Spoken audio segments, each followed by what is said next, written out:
नमस्कार दोस्तों। आज हम बात करेंगे एक बहुत ही इम्पोर्टेंट कॉन्सेप्ट पे, जुडिशियल रिव्यू का स्कोप।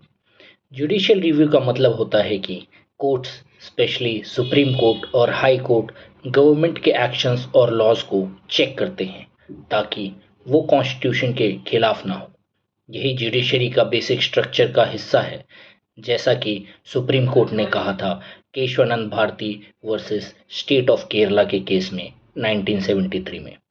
अब स्कोप की बात करें तो जुडिशियल रिव्यू के तीन मेन डायमेंशंस होते हैं: लेजिस्लेटिव एक्शंस का रिव्यू, एडमिनिस्ट्रेटिव एक्शंस का रिव्यू और जुडिशियल डिसीजंस का रिव्यू। लेजिस्लेटिव एक्शंस के रिव्यू से हम समझते हैं पार्लियामेंट या स्टेट लेजिस्लेचर के बनाए गए लॉज कॉन्स्टिट्यूशनल है या नहीं।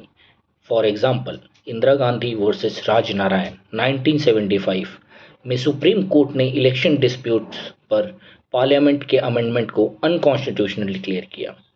एडमिनिस्ट्रेटिव एक्शंस का रिव्यू यानी एग्जीक्यूटिव की एक्शंस आर्बिट्रेरी, अनरीजनेबल या मैलिफाइड तो नहीं। Example, Maneka Gandhi versus union of India in 1978। Passport seize करने के केस में कोर्ट ने बोला कि प्रोसीजर रीजनेबल और जस्ट होना चाहिए। जुडिशियल डिसीजंस का review, higher courts lower courts के डिसीजंस को रिव्यू कर सकते हैं, जैसे कि आर्टिकल 136 और 226 के अंदर। जुडिशियल रिव्यू का मेन मकसद है रूल ऑफ लॉ को प्रोटेक्ट करना, सिटीजन्स के राइट्स को सेफगार्ड करना और इंश्योर करना कि कोई भी अथॉरिटी कॉन्स्टिट्यूशन से ऊपर ना हो। इसलिए जुडिशियल रिव्यू को एक heart and soul of the constitution माना गया है, क्योंकि ये ही डेमोक्रेसी और फंडामेंटल राइट्स के प्रोटेक्टर हैं।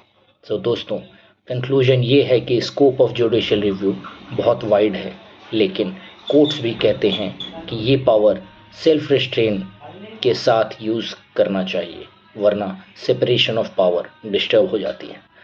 Thank you for watching. If you want more legal content, please subscribe, share and comment.